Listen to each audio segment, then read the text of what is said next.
అది 2000 చిల్లర ఉంటుంది. దాని మీద సబ్సిడీ ఇచ్చారు, డిఏపి మీద సబ్సిడీ ఇచ్చారు. మళ్ళా ఇప్పుడు ఒక 5 రైతులు కలిసి ఒక అప్లికేషన్ పెట్టుకుంటే ఒక ట్రాన్స్ఫారం ఇస్తుండ్రు. ఎవ్వరు పెట్టుకుని 5 రైతులు కలిసి అప్లికేషన్ పెడితే ట్రాన్స్ఫారం ఇస్తారు. ఇట్లా గ్రామాలలో ప్రజలకు ఏం చేసింది అనేది.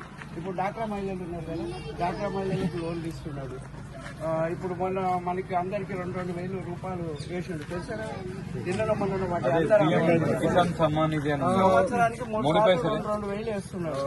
అది ఇక పర్మనెంట్ వస్తాయి. 1 గుంట ఉండని 5 గుంటలు ఉండని 5 ఎకరాల లోపల ఉన్న వాళ్ళకి ఇస్తున్నారు, 5 ఎకరాల వాళ్ళకి లేదు. ఇప్పుడు కూడా ఇంకెంతో చేయాలని అనుకుంటుండ్రు ప్రజల కోసం. ఇప్పుడు వడ్లది కూడా ఇంతకు ముందు 1300 క్వింటాలు ఉంటుండే, దాన్ని 2300 చేసింది. దగ్గర మద్దతు ధర పెంచుతా ఉన్నాడు. ఇవన్నీ కూడా నరేంద్ర మోడీ చేస్తున్నాడు. ఇప్పుడు 11 సంవత్సరాలు అయింది. 11 సంవత్సరాలలో దేశంలో కూడా రహదారులు ఇప్పుడు మన అది రోడ్డు ఉంది కదా కొంచెం, అది 4 లైన్ రోడ్ అవుతుంది. చాలా పెద్ద రోడ్ అవుతుంది. ఆల్రెడీ డబ్బులు శాంక్షన్ అయినాయి, అకౌంట్ లో డబ్బులు కూడా ఉన్నాయి. ఇప్పుడు ల్యాండ్ కాగానే వర్క్ స్టార్ట్ అవుతుంది. ఇట్లా నరేంద్ర మోడీ ఎన్నో చేస్తుండే. ఇప్పుడు కాంగ్రెస్ వాళ్ళు ఏం చెప్పారే, ఇంట్లో 4 మహిళలు ఉంటే 4కి 2,500 ఇస్తా, నేను గద్దె ఎక్కంగానే మొదటి సంతకం అవిటి విధానం పెడతా అన్నాడు. మళ్ళీ ఎవరికైనా ఆడవిళ్ళు ఉంటే 1,16,000తో సాగు తులం బంగారం ఇస్తామన్నాడు. అది లేదు.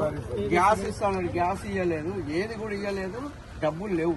బతుకమ్మ జీలు ఇస్తాయి, కేజీఆర్ ఇస్తాయి, ఆ బతుకమ్మ జీలు మళ్ళీ కూడా బంద్ అయింది. కనుక ఈసారి ఏంటిదంటే ఇన్ని సంవత్సరాలు మనము నువ్వు ఇప్పుడు 60 ఏళ్ళు ఉంటావు, 50 నుంచి 55 ఏళ్ళు 60 ఏళ్ళు నువ్వు ఉన్నావు. కాంగ్రెస్ ను, సిపిఐను, బీఆర్ఎస్ ను ఇండియా చేస్తాం తప్ప మనం బీజేపీని చూడలేము. కమలం పువ్వు గుర్తు చేసినట్టయితే గ్రామాలన్నీ మంచిగా అయితే, గ్రామాలు డెవలప్మెంట్ అవుతాయి. ఇప్పుడు ఈ రోడ్స్ కానీ ఇండ్లు కానీ, ఇప్పుడు ఇందిరామ్మ ఇల్లు అని వీళ్ళు ఇస్తుండే, వీళ్ళు కాంగ్రెస్ వాళ్ళకి రాసుకోరు. సరే రాసుకొని లేని వాళ్ళకి ఇవ్వమంటున్నాం మేము. ఆ ఇందిరామ్మ ఒక ఇంట్లో 2,70,000 మన నరేంద్ర మోడీ పంపిస్తారు. 5 లక్షలలో 2,70,000 మన ప్రధానమంత్రి ఆవాస్ యోజన 2,30,000 వాళ్ళకి. సరే